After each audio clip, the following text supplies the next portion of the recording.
He could not blame them. That was the way of the Borders. In truth, he'd found little more trust in the men surrounding the king.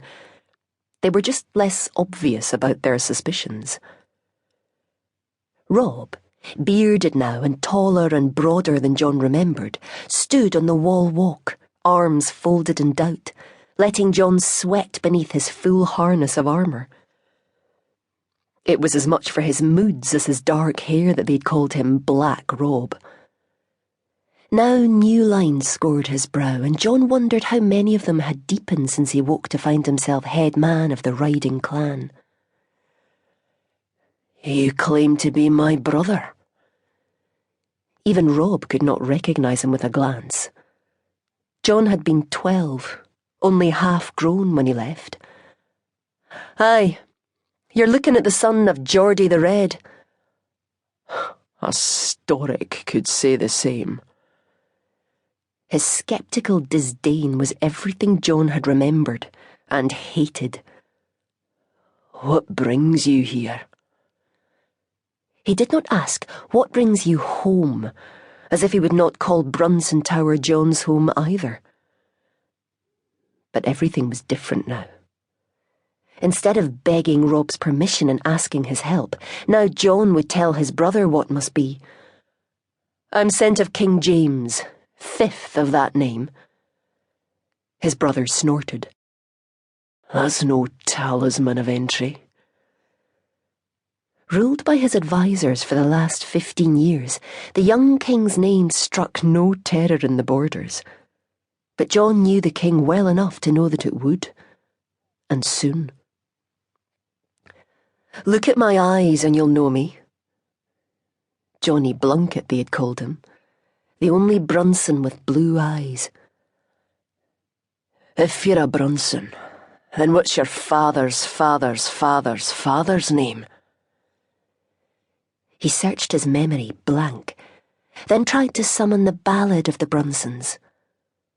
Only the opening lines sang in his head. "Silent as moonrise, sure as the stars, strong as the wind that sweeps Carter's bar." There was little else he remembered of his people, and less that he wanted to. "I may not be able to name my great-great-grandfather, but I remember well enough, Black Rob, how you tried to teach me the sword. Your own blade slipped, and I've still a mark on my rib to show for it." Some of the ladies at court had found the scar quite appealing. Rob's frown did not ease, but he jerked his head to the guards. The gate opened, creaking.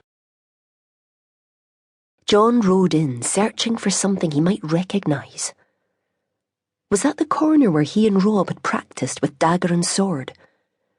This the spot where he and his sister had buried their toys? It felt no more familiar than any of the succession of castles he and the king had slept in over the years. And no more welcoming. A slender young woman with flowing red hair stepped into the courtyard. "Johnny?" Bessie. His sister at least knew him. When he'd left, she had been 8, and they had been the youngest together, united against the world. Now she was a woman grown. He swung off the horse and hugged her, letting her squeeze him back, holding the embrace longer than he would have because it gave him something to do, time to think, and a moment's illusion that he still belonged here. "Oh, Johnny, I always told them you would come home." He held her away so he could see her eyes. Brown, like all the Brunsons except his, but today red with tears. He shook his head. "Not for long, Bessie. Never again. I'm Sir John now. I ride beside the king." Rob, down from the wall, clasped his arm without warmth. "I must talk to you," John began. "The king wants—" "Whatever the king wants, I'll not hear of it now. It will wait until we've sent Red Geordie to rest with our forefolk." It was always thus. All work, all life would stop for the dead days before burial. Well, that might be the way of the Border.